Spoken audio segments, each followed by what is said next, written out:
The council chamber stretched beneath the crystalline dome of Station Harmony, where 17 alien species had gathered for what they believed would be another routine negotiation with humanity. Zoe Martinez stood at the human delegation's podium, her dark eyes scanning the assembled representatives with practiced calm.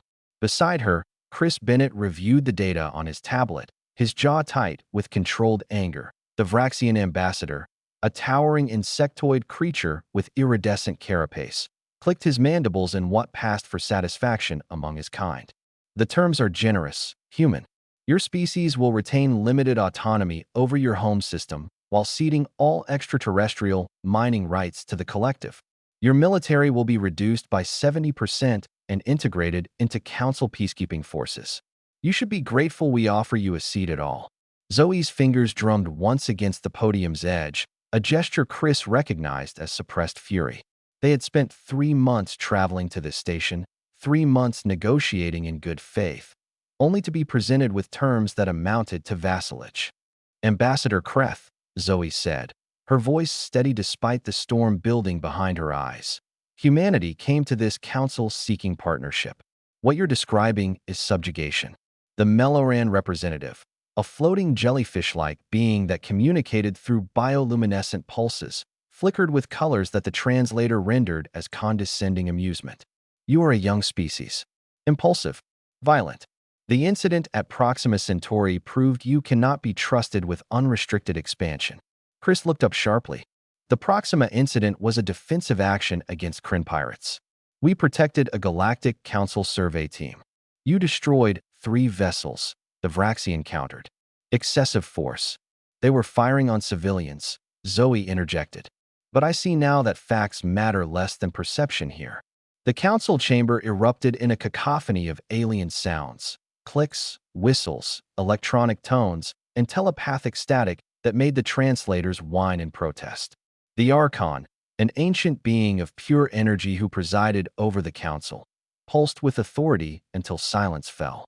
The terms stand, the Archon declared, its voice resonating directly in every mind present.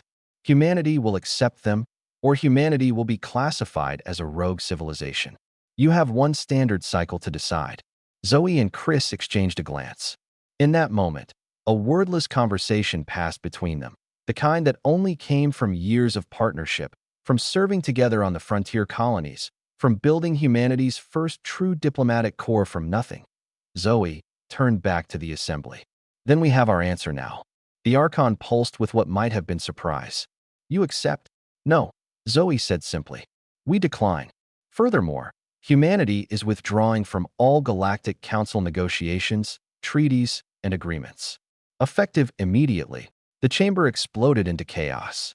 Chris calmly began packing their materials while 17 different species tried to shout over each other.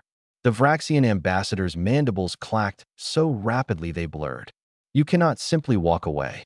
Kreth roared. We will embargo your system. We will blockade your trade routes. Zoe smiled, but there was no warmth in it. You're welcome to try.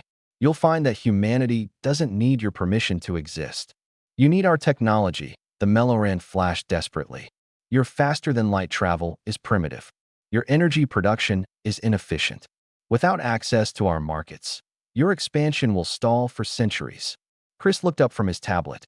Actually, we've been self-sufficient since the Mars terraforming project succeeded. Your markets are convenient, not necessary. And as for our technology, he pulled up a holographic display. While we've been here negotiating, our scientists back home have been working. We've just achieved quantum tunneling for instantaneous communication. Our FTL drives are now competitive with yours. And our energy production just went renewable at 97% efficiency. The silence that followed was profound.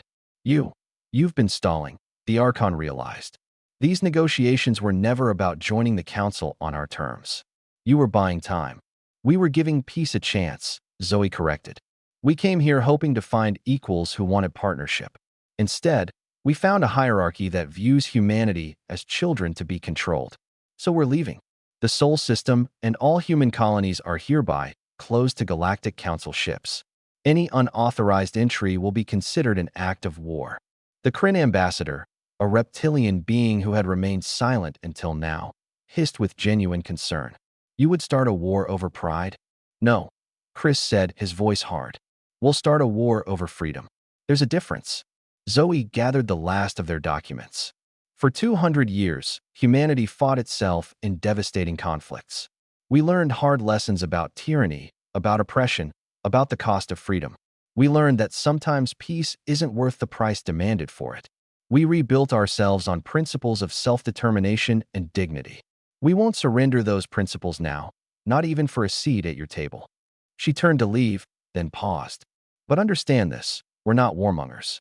We're not seeking conflict. We're simply choosing to walk our own path. If any of you, individually, want to engage with humanity as equals, our doors remain open. To everyone else, stay out of our space, and we'll stay out of yours. As Zoe and Chris walked toward the exit, the Archon called out one final time.